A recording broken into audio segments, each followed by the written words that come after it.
Listen, I love me a nice scented candle, and I love a long relaxing bath or a nice long hot shower, occasional shopping trips, the body scrubs, the body butters. But that is not the self-care I'm talking about. I'm referring to doing the internal work. Again, I love taking care of my outside, but becoming an adult, a woman who is growing into herself, has shown me that doing the most on the outside without doing anything to correct what might be fractured or broken on the inside is pointless. I'm also finding that there's a lot less chaos in my life because I care about myself. I acknowledge myself. I acknowledge the awful things that have happened that contributed to who I had become in the past or who I was in the past and the things I was doing to self-soothe. I acknowledge that there are certain things that contributed to me feeling like I needed to run away, and I can appreciate that I'm making different decisions now, and I love myself now, and I'm choosing myself now, and my well-being comes first. And so just the choices that I'm making are completely different to the ones I was making in the past. And that is a big part of self-care. It's not being selfish and not considering other people. It's putting yourself first in the sense of understanding who you are, understanding what your needs are, understanding what your past pains, hurts, traumas were causing you to do or how they were causing you to behave, understanding that you don't need to go back there and that you can choose more for yourself and you're allowed to want more for yourself, and understanding that there are other ways to self-soothe. Hi community, welcome back to Acupfulll. Thank you so much for joining me. I really do appreciate it. I hope you're well. I hope you are taking good care of yourself.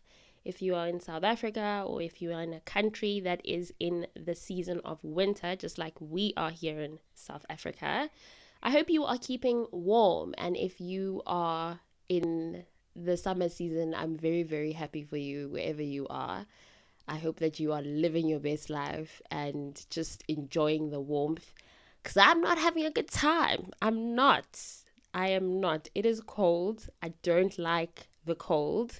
My hands are always cold. My feet are always cold. I always need to be drinking something warm. And yeah, I don't like it. It's just too cold. Also, all of this layering up. Oh my goodness. I don't know. Anyways, let me not bore you anymore about my my dislike of the winter season. In this week's episode, we're talking about self-care.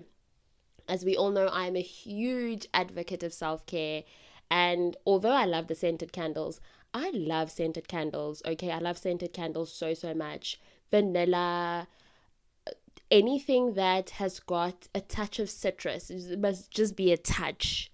Bergamot, girl, listen, I love me a nice scented candle, and I love a long relaxing bath or a nice long hot shower, occasional shopping trips, the body scrubs, the body butters.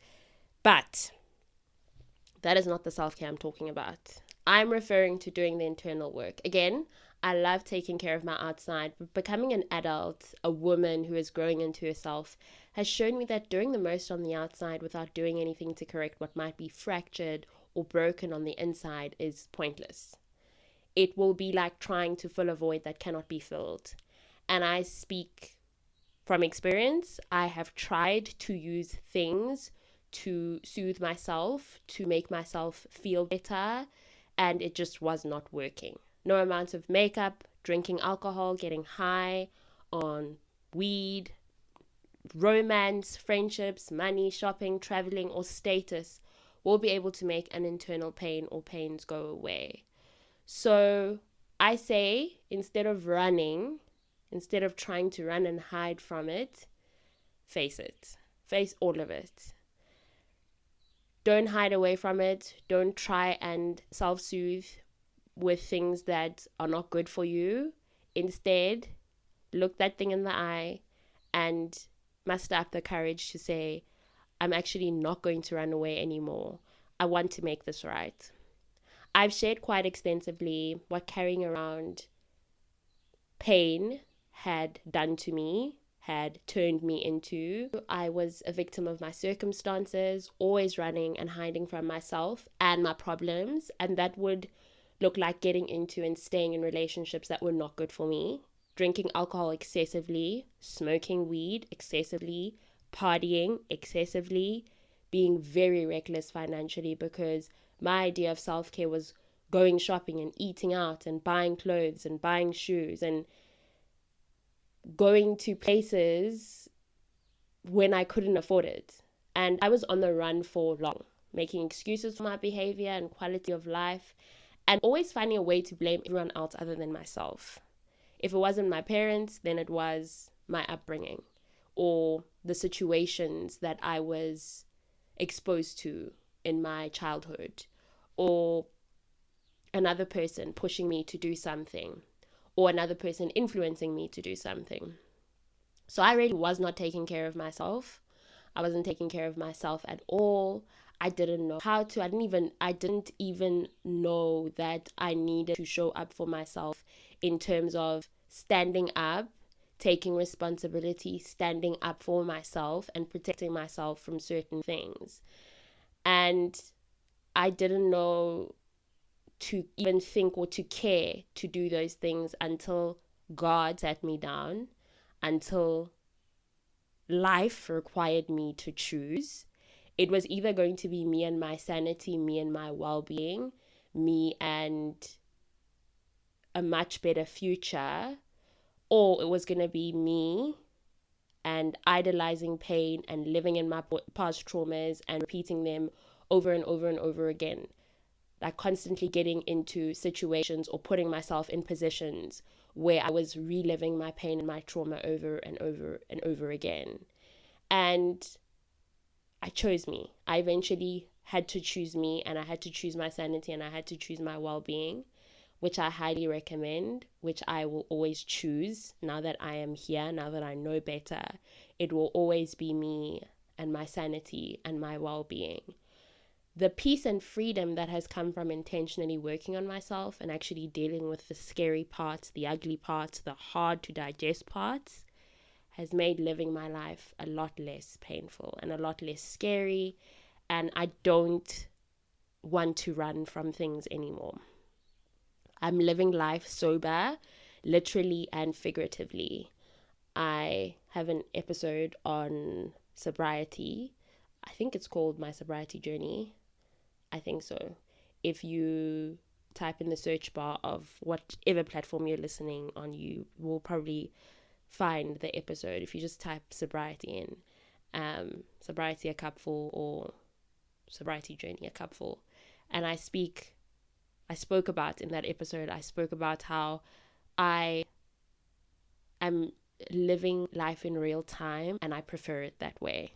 I am sober. I don't consume alcohol at all anymore. And I'm sober in the sense of, I'm sober minded in the sense of, I'm no longer a victim. I'm no longer looking to make excuses for choices that I've made in the past. Even when I make a choice now,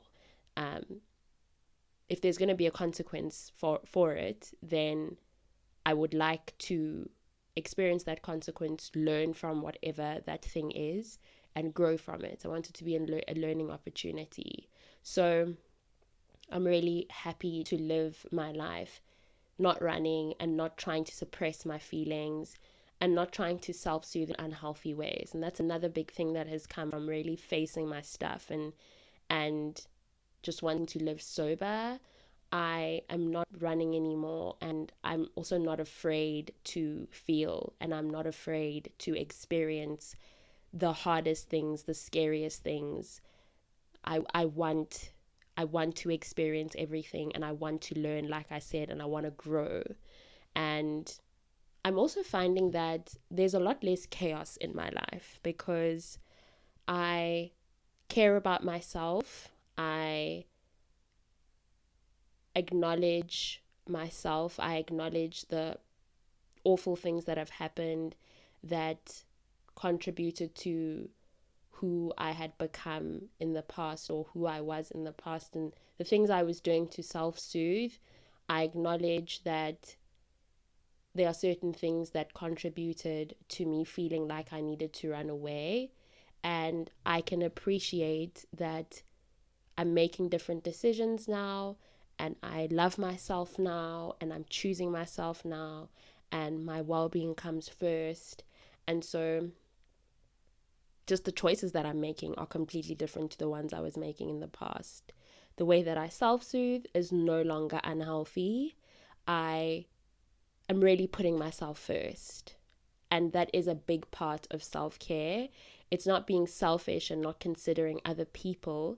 It's putting yourself first in the sense of understanding who you are, understanding what your needs are, understanding what your past pains, hurts, traumas were causing you to do, or how they were causing you to behave, understanding that you don't need to go back there, and that you can choose more for yourself, and you're allowed to want more for yourself, and understanding that there are other ways to self-soothe, that there are much healthier ways to cope. So yes, I'm really grateful for the fact that I have had the opportunity to go from being and feeling completely broken to now literally feeling like a completely different person and being a completely different person. Also, I realized now that I had been struggling for long. I really had been struggling for a long, long time. I thought that it started in university, but I look back now and I see that even as a teenager, there were some seriously heavy things I was carrying, and I just didn't know what to do with them. I was sad and lonely, and my way out of those feelings was studying hard and sort of performing and just performing this perfection and behaving as if I came from a perfect home. And that was a way that I used to cope, to self-soothe, and a way that I also knew that no one would be able to see through me or what I was going through. And I really want to go back and give 17, 18-year-old me a hug so bad right now, and reassure her that we are going to be okay, that we're going to be all right, that we won't feel sad forever, that we won't feel heartbroken forever, that things will come back, things will come together eventually, and that they will make sense. And most importantly, that I will eventually value protecting myself and value taking care of myself. And that although life won't be perfect, it isn't right now.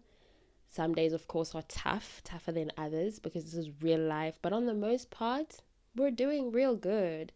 And I always say to myself, I'm really, really proud of myself, because although I haven't accomplished all of the things that I want to accomplish yet, and I'm not even close to where I would like to be, I have achieved so much in terms of personal growth and personal development, and healing some really deep and painful wounds, and continuing to heal some really deep and painful wounds. It takes a lot of courage to face the dark parts about our lives. It takes so much work, so much determination, so much perseverance to continue to face those things, because it's not a once off. You are going to experience things like triggers. You are going to sometimes need to see the people that have caused you pain a lot, sometimes every day. You are going to have to deal with other things that are going to happen in your life, other traumas, and being able to find a way to regulate yourself, regulate your emotions, and making sure that the things that you experienced in the past are not going to overlap into your future, that takes a lot of work. So I'm really proud of myself. I'm very, very proud of myself. And knowing the things that have happened in my life, understanding what was causing my behavior back then, has also been something that has freed me a lot. And I even said it in the episode about shame not having anything on you, that I no longer hold my past choices over my head anymore, because I know the reason why I was behaving that way now. And I have so much sympathy for myself. And that's something that you come across, or that you experience, the deeper you go with the internal self-care. You will then begin to see yourself and be a lot more compassionate, look at yourself and be a lot more gentle with yourself, because you now understand why you were behaving the way that you were, what was causing you to behave like that. And yeah, most importantly, the deeper you go with self-care, the more you're going to be able to forgive yourself for the things that you would have done in the past, and maybe the things you'll do in the present. And something else that I've realized is that there's a continuation of certain things. For example, I'm going to continue to make mistakes. Obviously, not intentionally, but it's just a thing that will happen because I'm human. But now I deal with myself a lot better. And that has been a product of self-care. It has been one of the outcomes of self-care, is being able to deal with myself with a lot more gentleness, kindness, compassion, forgiving myself a lot quicker as well. It's no longer strung out. I'm no longer torturing myself. I understand that I'm a human being. I'm going to make mistakes. Life is going to happen as well. And I'm just going to have to be good to myself, be kind to myself. And yeah, more than anything, I've got to be good to myself first. I've got to be kind to myself first. It sets the tone. It really does set the tone. It has for me anyways.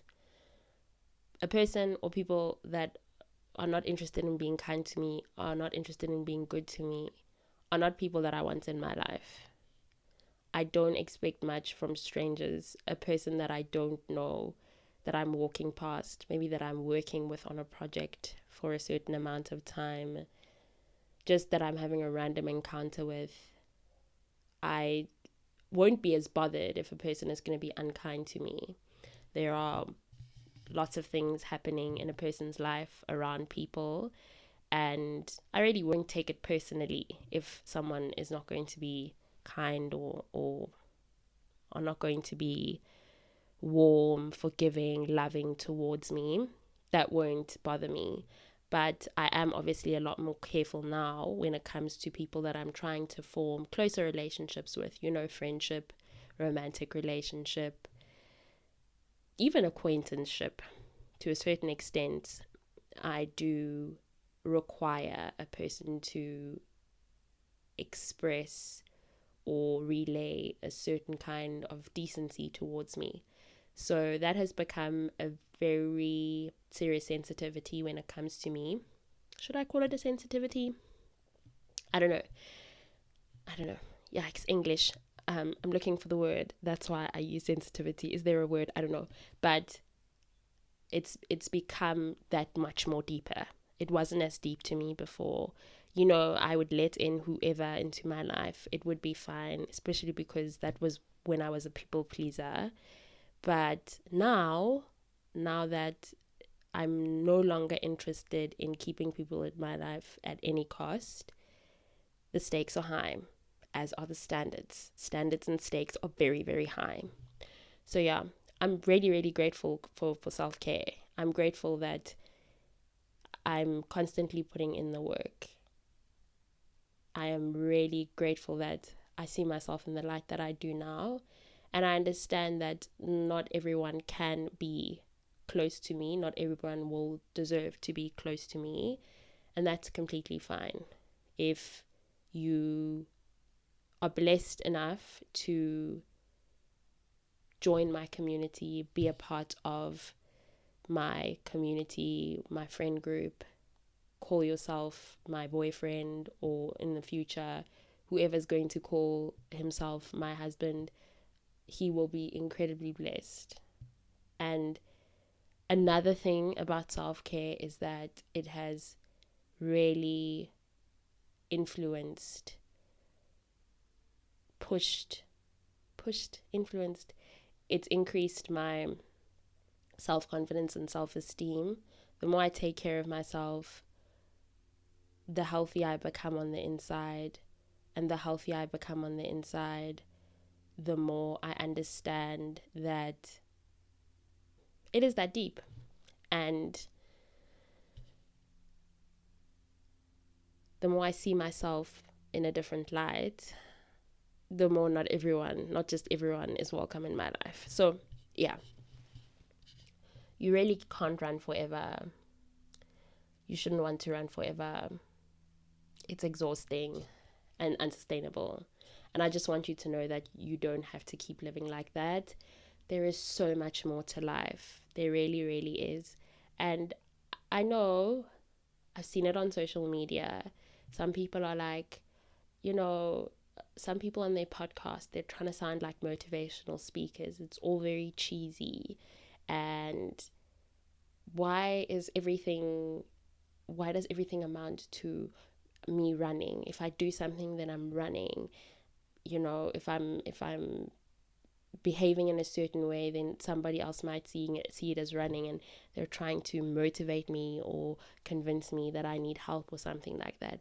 Yes, sometimes it is that you need help, and sometimes it's that you're just so blinded by the pain and the hurt, and you're just so blinded by also just the culture that we live in, that the best way to self-soothe is to consume alcohol, or the best way to self-soothe is to have a roster, or it's to party every weekend, or it's to just engage in some kind of reckless behavior, and also that it's just cool, or that it's just not that deep. But some things are an indication that something is wrong, and you should see it as that and not as someone trying to kill your vibe or kill the fun for you. I've also been in a place where I just thought that some people are just too uptight, where some people are just making it deep when it isn't. And I guess that was also before my frontal lobe closed in and it finally fully developed and things started to click. That was at that time when I was still in my earlier 20s and everything was just sort of fun and games as well, and I didn't realize the seriousness of things. But like I said, growing up, growing into myself, becoming an adult, becoming a woman is showing me that some things are an indication of a much bigger issue.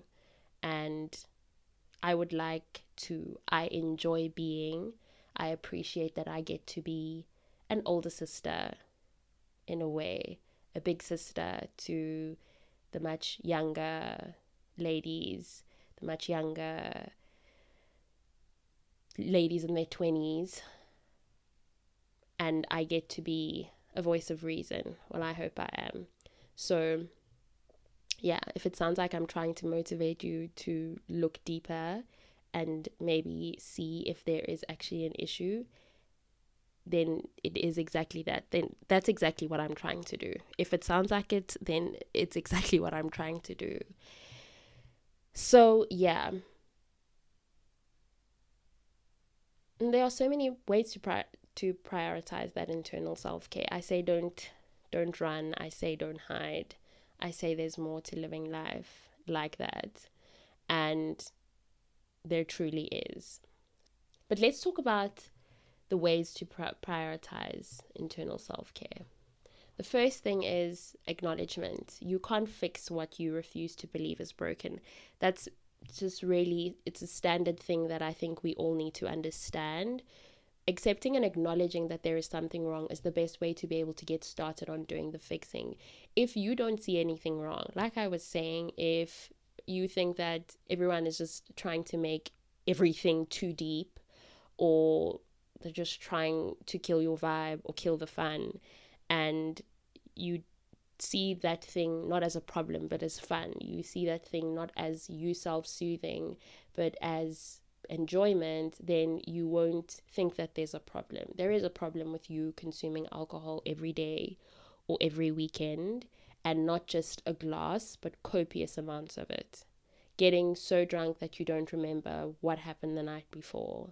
Getting so drunk that you are throwing up on yourself at a party, or even in an Uber, or in your friend's car on the way back home.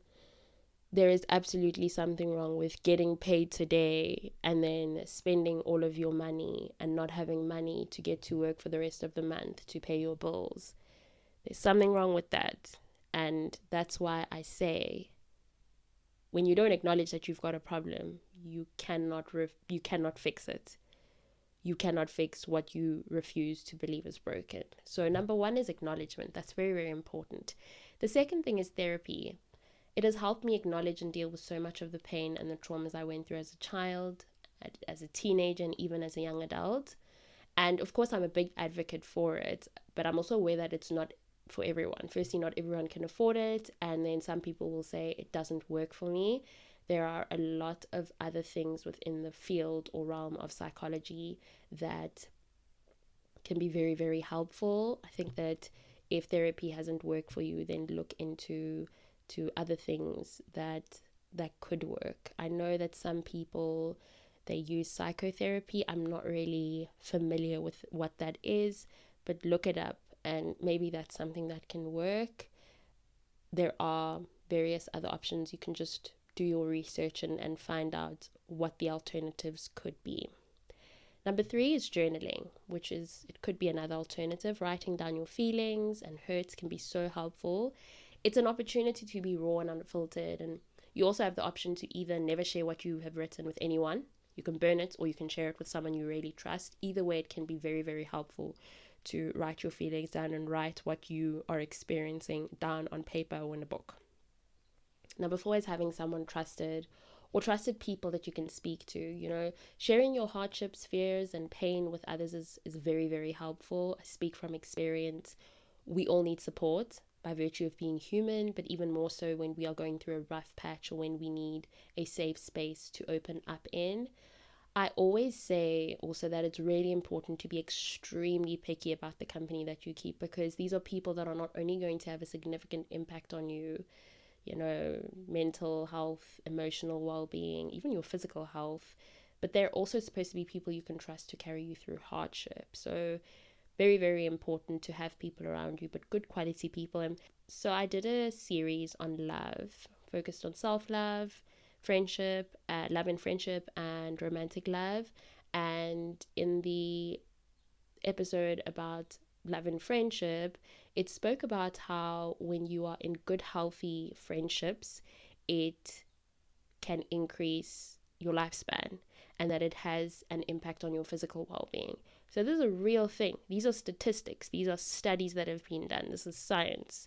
So I'm not just saying it just to say. It's very true that you have to be very picky with the people that you are going to choose to bring into your life as your friends, because they will even affect your physical health and your mental health.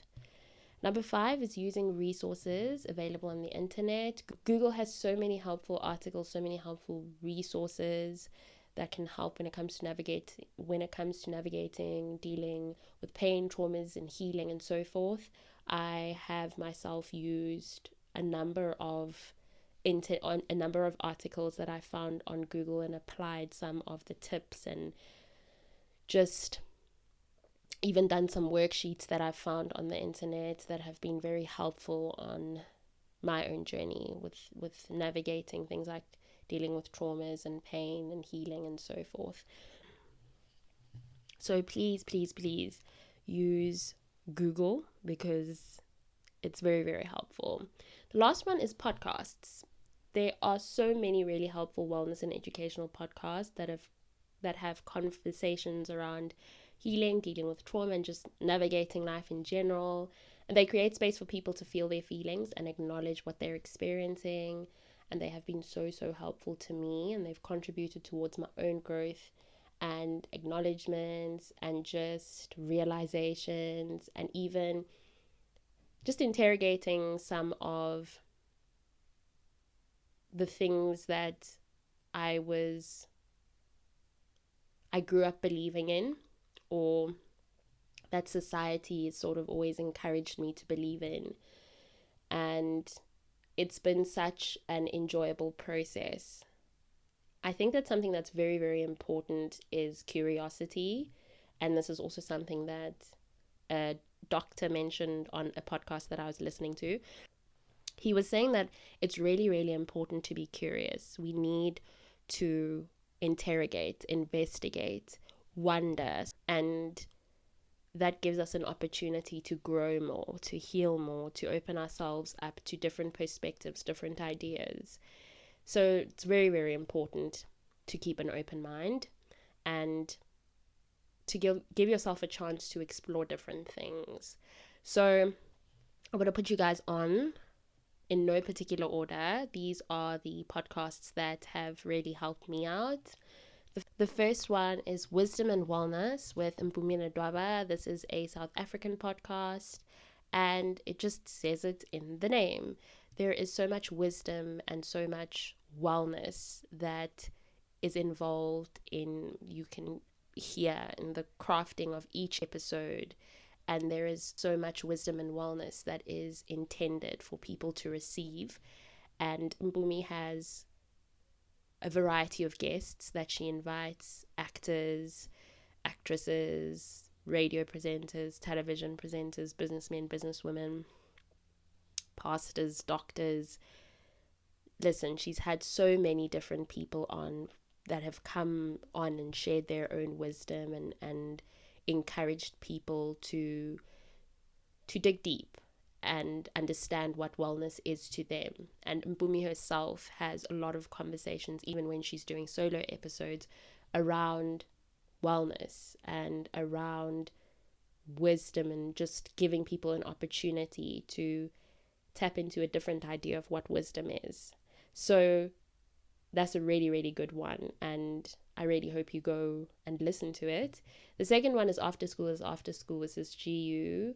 So the host is Gugulethu Nyanzumba. She is a YouTuber and also obviously a podcaster, and her episodes are really targeted towards people that are in their 20s, and just she has different conversations. Sometimes she's alone, sometimes she's with a guest, around navigating the 20s and just trying to figure life out. And I think that's really, really important. So definitely go and check that one out as well. The third one is one that I actually recently started listening to, The Diary of a CEO with Stephen Bartlett.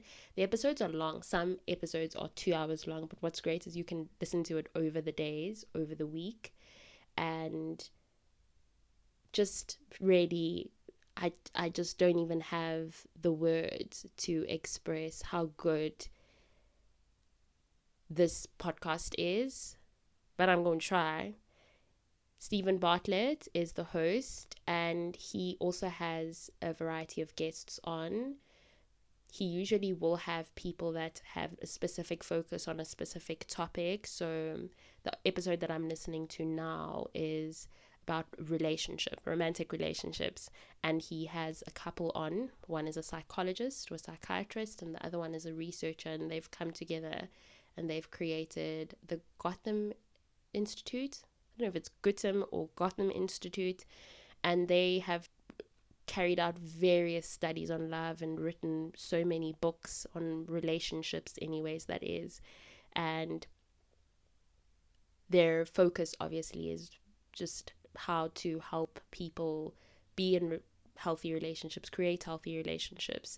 And that's kind of what he does. He has people on that have very specific expertise, and they have conversations around that. So love, trauma, healing, growth, finances, etc. Really, really good.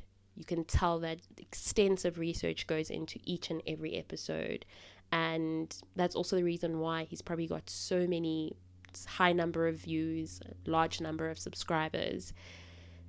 Very, very educational, extremely, extremely valuable podcast. The next one is Feel Better, Live More with Dr. Rangan Chatterjee. I hope I said that right. He is also excellent. I'm actually going to have to be honest and say I've only really listened to one episode, briefly listened to other episodes. He had one episode with a doctor named Dr. Gabor Mate. He is one of the most renowned psychiatrists or psychologists, in the field, and he's also written a number of books, and he just so wise himself and has so much experience and just such an intense understanding of trauma and therapy and how helpful it can be to get help and go to therapy and healing and just so forth. And that episode is really what sold me. So please go listen to Feel Better, Live More, because you will feel better and you will want to live more. And also go and look up Dr. Gabor Mate. I have a particular interest in understanding trauma and just listening to conversations around that, especially from expertise, people who have done different studies, who have been involved in different studies, who have experience in it, everything from childhood trauma to trauma in the adolescent years and even into adulthood. So that's something that I've become very interested in. So I do listen to a lot of episodes around that, and it's me being interested in what happens in the brain, what happens in the body, and how to heal and how to continue to deal with trauma and difficult situations in healthy ways. So like I said, curiosity is really important, and I found that that's something that I've become interested in or curious about, and it's something that I like to talk about. And I'm really grateful that a lot of these podcasts that I've mentioned sort of touch on these episodes or touch on this topic in different ways. And I really just appreciate that they touch on various other topics in different ways. The next one is one of my absolute favorites, my longtime favorites, To My Sisters, with Renee Kapuku and Courtney Boateng. This podcast is a movement. It's also just a community that I believe has changed so many women's lives. And these women, they have conversations that we need to have. They have very open conversations about everything from the 20s to finances to religion, education. Just they cover a vast array of topics. And so really, if you're looking to become knowledgeable on certain things, if you're looking for a different perspective on certain topics, certain conversations, best podcast to listen to. The next one is Saved Not Soft with Emmy Moore. This is more of a faith-based podcast, and she just really dives into everything that has to do with being saved and walking with Christ and just what that looks like. And I love how honest she is and how open the conversations are. She's also quite young, and that's so encouraging to see someone as young as her preaching the gospel and being so proud about it. And the last one is The Psychology of Your 20s with Gemma Speg.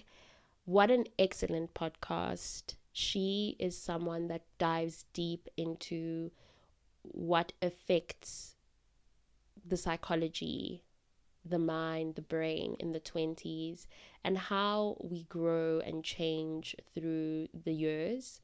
And I just appreciate how informative, how educational this podcast is. And I highly recommend it for anyone in their 20s. Excellent. Absolutely excellent. From start to finish. I highly recommend listening all the way from episode 1 all the way to the current episode. I don't know how possible that is, but if you can, you really, really should.